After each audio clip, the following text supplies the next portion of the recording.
শুভ শ্রমিক দিবস সবাইকে। শ্রমিক অর্থাৎ আমাদের সমাজের শিরদাঁড়াই বটে। শ্রমিক অর্থাৎ ওয়ার্কার ছাড়া সমাজ গড়ে উঠবে না, সমাজ উন্নত হবে না। কিন্তু শ্রমিক কথাটা যদি শুনি তাহলে আমাদের মাথায় একটাই ছবি ভেসে ওঠে, যেটা হলো কেউ একজন নোংরা জামা কাপড়ে মাথায় করে বোঝা নিয়ে রোদে ঘেমে কাজ করছে। কিন্তু শুধু তারাই কি শ্রমিক? না, যারা কর্পোরেট অফিসে বসে দীর্ঘক্ষণ কম্পিউটারের সামনে বসে এসি রুমে বসে কাজ করছে, কারো আন্ডারে কাজ করছে, তারাও শ্রমিক। তো এই 1 মেকে প্রতি বছর শ্রমিক দিবস অর্থাৎ লেবার ডে বা ওয়ার্কার্স ডে হিসেবে গ্লোবালি পালন করা হয়। পৃথিবীর অনেক দেশ আছে যেখানে 1 মেকে ন্যাশনাল হলিডে বা জাতীয় ছুটি হিসেবে গণ্য করা হয়, যার মধ্যে আমাদের ইন্ডিয়াও পড়ে। তো শ্রমিক দিবস প্রথম শুরু হয়েছিল 1889 সাল থেকে।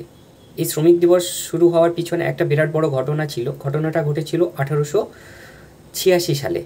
1886 সালের 1 মে আমেরিকায় ওয়ার্কার্সরা প্রোটেস্টে নেমেছিল, রাস্তায় নেমেছিল যে তাদের কে দিয়ে জোর করে বেশিক্ষণ ডিউটি করানো হচ্ছে বা কাজ করতে বাধ্য করা হচ্ছে। তার প্রতিবাদে তাদের দাবি ছিল যে তারা 8 ঘন্টায় ডিউটি করবে দিনে, এবং বাকি 16 ঘন্টা তারা 8 ঘন্টা নিজের বিশ্রামের জন্য এবং বাকি 8 ঘন্টা নিজের কাজ বা এন্টারটেনমেন্টের জন্য ব্যবহার করবে। এই প্রোটেস্টের চিকাগো শহরে হে মার্কেটে একটা বিশাল বড় আকারের আন্দোলন শুরু হয়, যেখানে আন্দোলনকারী এবং পুলিশের মধ্যে এক সংঘর্ষে অনেক মানুষ আহত হয় এবং বেশ কিছু মানুষ মারাও যায়।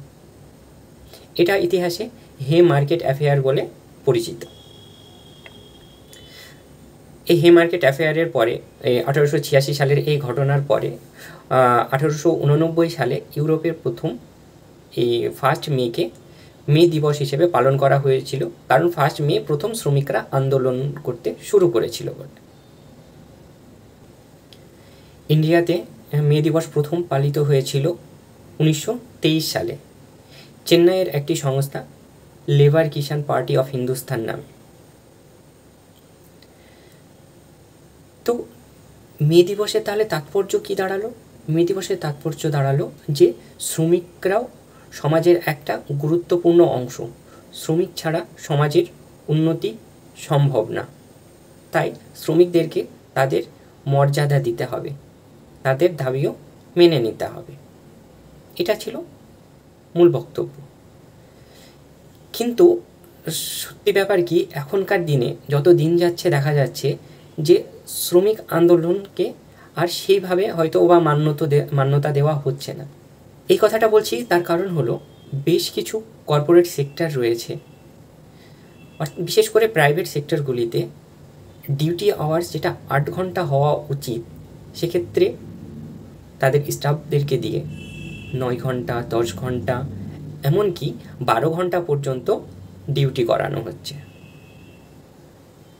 হয়তোবা তাদের এটা কর্পোরেট সেক্টরের অর্থাৎ কোম্পানির রুলস রেগুলেশনেরই কোনো অংশ, কিন্তু এটা কি শ্রমিক আন্দোলনের বিরুদ্ধে যায় না?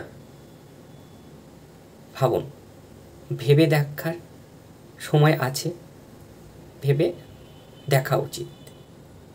না হলে এই কর্পোরেট সেক্টরগুলো সাধারণ মানুষদেরকে, সাধারণ জনগণদেরকে, সাধারণ শ্রমিকদেরকে আস্তে আস্তে পিছিয়ে দেবে।